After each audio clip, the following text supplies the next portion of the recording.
Hi friends, welcome to Shami's kitchen. എല്ലാവർക്കും സുഖമാണല്ലോ. ഇന്ന് നമ്മൾ തയ്യാറാക്കുന്നത് അരിപ്പൊടി കൊണ്ട് വളരെ ടേസ്റ്റി ആയിട്ടുള്ള നല്ലൊരു സ്വീറ്റ് റെസിപ്പിയാണ്.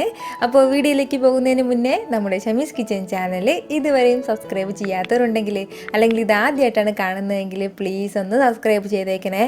ഷമീസ് കിച്ചൻ്റെ തൊട്ടടുത്തുള്ള ചുവന്ന ബട്ടൺ ഒന്ന് ക്ലിക്ക് ചെയ്യുക. കൂടെ തന്നെ തൊട്ടടുത്തുള്ള ബെല്ലൈക്കൻ ക്ലിക്ക് ചെയ്യുമ്പം ഓളി എന്നെ പ്രസ് ചെയ്യണം. എങ്കിൽ മാത്രമേ ഞാൻ അപ്ലോഡ് ചെയ്യുന്ന വീഡിയോസ് എല്ലാം നിങ്ങൾക്ക് കറക്റ്റായിട്ട് നോട്ടിഫിക്കേഷൻ ലഭിക്കത്തുള്ളൂ. എന്നാൽ ശരി, നമുക്കിനി വീഡിയോയിലേക്ക് പോകാം. നമ്മുടെ ഈ അരിപ്പൊടി കൊണ്ടുള്ള സ്വീറ്റ് തയ്യാറാക്കി എടുക്കാനായിട്ട് വളരെ സിമ്പിളാണ്. അപ്പോൾ അതിന് വേണ്ടിയിട്ട് ഞാനിപ്പോൾ ഒരു പാൻ അടുപ്പത്തേക്ക് വെച്ചിട്ടുണ്ട്. ഇതിലേക്ക് നമുക്ക് 1 കപ്പ് അളവിൽ വെള്ളം ചേർത്ത് കൊടുക്കാം. ഒരൊറ്റ കപ്പ് അളവിൽ മാത്രമേ വെള്ളം ചേർത്ത് കൊടുത്തിട്ടുള്ളൂ. വെള്ളം ചേർത്ത് കൊടുത്തു കഴിഞ്ഞാൽ പിന്നെ നമുക്കിതിലേക്ക് വേണ്ടത് ഒരു 1/2 ടീസ്പൂൺ അളവിൽ നെയ്യാണ്. അപ്പോൾ ഈ നെയ്യ് കൂടി ചേർത്ത് കൊടുത്തിട്ട് ഈ വെള്ളം നല്ലതുപോലെ ഒന്ന് തിളപ്പിച്ചെടുക്കാം. നമ്മളിപ്പോൾ വെച്ച് കൊടുത്ത വെള്ളമെല്ലാം നന്നായിട്ട് തിളച്ചിട്ട് വരുന്നുണ്ട്. ഇതുപോലെ തിളച്ചിട്ട് വരുന്ന ടൈമിൽ പിന്നെ നമുക്കിതിലേക്ക് ചേർക്കേണ്ടത് അരിപ്പൊടിയാണ്. ഞാനിപ്പോൾ 1/2 കപ്പ് അളവിൽ അരിപ്പൊടി ചേർക്കുന്നുണ്ട്. വറുത്ത അരിപ്പൊടിയാണ് ചേർക്കുന്നത്. നമ്മളിപ്പോൾ ഇടിയപ്പമൊക്കെ വെക്കാനായിട്ട് മാവ് കുഴച്ചെടുക്കില്ലേ, ആ ഒരു രീതിയിൽ തന്നെയാണ് നമ്മൾ ഈ മാവും കുഴച്ചെടുക്കേണ്ടത്. അപ്പോൾ അരിപ്പൊടി ചേർക്കുന്ന ടൈമിൽ ഫ്ലെയിം ഓഫ് ചെയ്തിട്ട് വേണം ചേർക്കാനായിട്ട്. അങ്ങനെ 1/2 കപ്പ് അരിപ്പൊടി കൂടി ചേർത്തിട്ട് നന്നായിട്ടൊന്ന് കുഴച്ചെടുക്കാം. ഇടിയപ്പത്തിൻ്റെ മാവ് കുഴയ്ക്കുന്നത് പോലെ മാത്രം കുഴച്ചെടുത്താൽ മതിയാവും. ഇനി നമുക്കിത് ചൂടാറും മുമ്പേ തന്നെ നന്നായിട്ടൊന്ന് കൈവച്ചിട്ട് കുഴച്ചെടുക്കണം. ഞാനിപ്പോൾ ഇതുപോലെ നന്നായിട്ട് കുഴച്ചെടുത്തിട്ടുണ്ട്. ഇനി നമുക്ക് വേണ്ടത് ഇതിന്ന് ചെറിയ പീസാക്കി കയ്യിലേക്ക് എടുത്തതിന് ശേഷം കൈ വെച്ചിട്ടൊന്ന് റോൾ ചെയ്യണം. അപ്പോൾ ഇതുപോലെ ഈ ഒരു ഡിസൈനിൽ നമുക്ക് കിട്ടും. നമുക്ക് ഇഷ്ടമുള്ള രീതിയിൽ ഇട്ടാൽ മതിയാവും. അല്ലാന്നുണ്ടെങ്കിൽ ചെറിയ ബോൾസ് ആയിട്ട് ഇട്ടാലും മതിയാവും. ഞാനിപ്പോൾ ഈ ഒരു രീതിയിലാണ് ഇത് ചെയ്തെടുക്കുന്നത്. ഞാനിപ്പോൾ കംപ്ലീറ്റ് ഇതുപോലെ ചെയ്തെടുത്തിട്ടുണ്ട്. പിന്നെ നമ്മൾ ഒരു ചെറിയൊരു അളവിൽ ഒരു നെല്ലിക്ക വലിപ്പത്തിൽ ഇത്രയും മാവ് കൂടി മാറ്റി വെച്ചിട്ടുണ്ട്. ഇത് നമുക്ക് പിന്നീട് യൂസ് ചെയ്യാനാണ്. അപ്പോൾ ഇതിങ്ങനെ ഇരിക്കട്ടെ. പെട്ടെന്ന് തന്നെ നമ്മുടെ ഈ സ്വീറ്റ് അരിപ്പായസം ഒന്ന് തയ്യാറാക്കി എടുക്കാം. ഒരു കടായി ഞാനിപ്പോൾ അടുപ്പത്തേക്ക് വെച്ചിട്ടുണ്ട്. ഇത് ചെറുതായിട്ടൊന്ന് ചൂടായി തുടങ്ങുമ്പോഴത്തേക്കും ഇതിലേക്ക് നമുക്ക് 1/2 ലിറ്റർ അളവിൽ പാല് ചേർത്ത് കൊടുക്കാം. പാലൊന്ന് ചൂടായിട്ട് വരുമ്പോഴത്തേക്കും പിന്നെ നമുക്കിതിലേക്ക് ചേർത്ത് കൊടുക്കേണ്ടത് 1/2 കപ്പ് അളവിൽ ചവ്വരി വേവിച്ചെടുത്തതാണ്. ഞാനിപ്പോൾ ഈ വേവിച്ചെടുക്കുന്നതും കൂടി കാണിച്ചിട്ട് സമയം കളയണ്ടെന്ന് വിചാരിച്ചിട്ട് നേരത്തെ തന്നെ കുക്കറിലിട്ട് നന്നായിട്ട് വേവിച്ചെടുത്തതാണ്.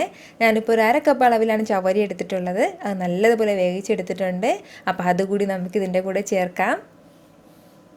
ചവ്വരി ചേർത്ത് കൊടുത്തിട്ട് നല്ലതുപോലെ നമുക്കിതൊന്ന് മിക്സ് ചെയ്ത് കൊടുത്തു കഴിഞ്ഞാൽ പിന്നെ നമുക്കിതിലേക്ക് വേണ്ടത് നമ്മൾ നേരത്തെ മാറ്റി വെച്ചില്ലേ ഒരു അല്പം മാവ്, ആ മാവിലേക്ക് ഒരു 1/4 കപ്പ് അളവിൽ വെള്ളം കൂടി ചേർത്ത് കൊടുത്തിട്ട് നന്നായിട്ട് മിക്സ് ചെയ്തെടുത്തിട്ടുള്ളതാണ്.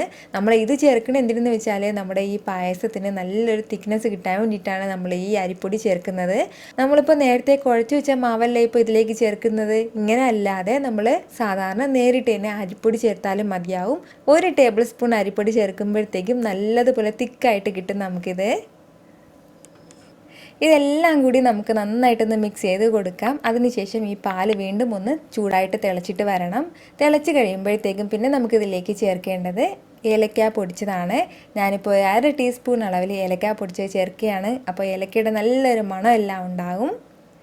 കൂടെ തന്നെ നമ്മൾ നേരത്തെ റോൾ ചെയ്ത് മാറ്റി വെച്ചിരുന്നത് കൂടി ചേർക്കുകയാണ്. അപ്പോൾ ഇത് ചേർത്ത് കൊടുത്തു കഴിഞ്ഞാൽ പിന്നെ നമ്മൾ ഇളക്കി കൊടുക്കാനേ പാടില്ല. നമ്മളെങ്ങാനും സ്പൂൺ വെച്ചിട്ടോ തൈ വെച്ചിട്ടോ ഇളക്കി കൊടുക്കുകയാണെന്നുണ്ടെങ്കിൽ ഇതെല്ലാം കൂടി പൊടിഞ്ഞിട്ട് പോകും. അങ്ങനെ ഇളക്കി കൊടുക്കാൻ പാടില്ല. പക്ഷേ ഇത് നമ്മൾ നന്നായിട്ടൊന്ന് വേവിച്ചെടുക്കണം.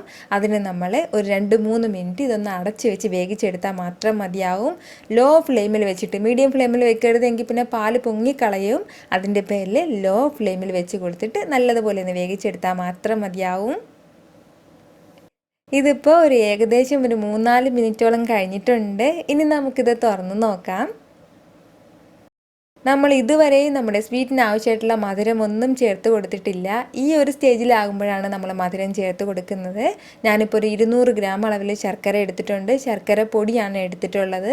അത് നമുക്കിതിൻ്റെ കൂടെ ചേർത്ത് കൊടുക്കാം. അതിനുശേഷം നമുക്കിത് മിക്സ് ചെയ്ത് കൊടുക്കാം. അപ്പോഴത്തേക്ക് ഇത് പൊടിഞ്ഞൊന്നും പോകത്തില്ല. നല്ലതുപോലെ നമ്മളൊന്ന് മിക്സ് ചെയ്ത് കൊടുത്താൽ മാത്രം മതി. അപ്പോൾ ഇത്രയും മാത്രം ആയിക്കഴിഞ്ഞാൽ നമ്മുടെ പായസം റെഡിയാകില്ല. ഇനി നമുക്കിതിലേക്ക് വേണ്ടത് അണ്ടിപ്പരിപ്പ് മുന്തിരിങ്ങ ഒന്ന് താളിച്ച് ചേർക്കാമെന്നുള്ളതാണ്. അപ്പം ഞാൻ അതിപ്പോൾ താളിച്ചെടുത്തിട്ടുണ്ട്. കുറച്ച് നെയ്യിൽ അണ്ടിപ്പരിപ്പ് മുന്തിരിങ്ങ ഇട്ട് നന്നായിട്ട് താളിച്ചെടുത്തിട്ടുണ്ട്. അതുകൂടി നമുക്കിതിൻ്റെ കൂടെ ചേർക്കാം. ഇത്രയേ ഉള്ളൂ നമ്മുടെ വളരെ വളരെ ടേസ്റ്റി ആയിട്ടുള്ള സ്വീറ്റ് പായസം സൂപ്പറായിട്ട് റെഡി ആയിട്ടുണ്ട്. ഉറപ്പായിട്ട് നിങ്ങളതൊന്ന് ട്രൈ ചെയ്ത് നോക്കണം, നിങ്ങൾക്ക് നന്നായിട്ട് ഇഷ്ടമാവും.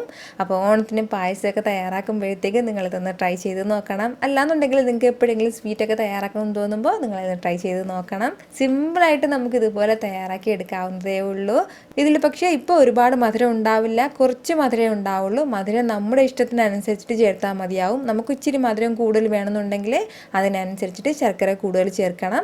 കുറവ് മതിയെങ്കിൽ ഈ ഒരു രീതിയിൽ മതിയാവും. അപ്പോൾ നിങ്ങളിതൊന്ന് ട്രൈ ചെയ്ത് നോക്കുമല്ലോ. ഈ വീഡിയോ നിങ്ങൾക്ക് ഇഷ്ടമായിട്ടുണ്ടെന്നാണ് എൻ്റെ വിശ്വാസം. ഇഷ്ടമായാൽ ഇതൊന്ന് ലൈക്ക് ചെയ്തേക്കണം. ഇത് മറ്റുള്ളവരും കാണണമെന്ന് ആഗ്രഹിക്കുന്നുണ്ടെങ്കിൽ നിങ്ങളുടെ ഫ്രണ്ട്സിനും ഫാമിലിക്കും എല്ലാവർക്കും ഒന്ന് ഷെയർ ചെയ്ത് കൊടുക്കാനും മറക്കരുത്. വീണ്ടും നല്ലൊരു ഉഷാറ് വീഡിയോ ആയിട്ട് ഞാൻ വരുന്നതായിരിക്കും. അതുവരേക്കും എല്ലാവരും ഹാപ്പി ആയിട്ടിരിക്കുക, സന്തോഷമായിട്ടിരിക്കുക, ചിരിച്ചുകൊണ്ടിരിക്കുക. Take care friends.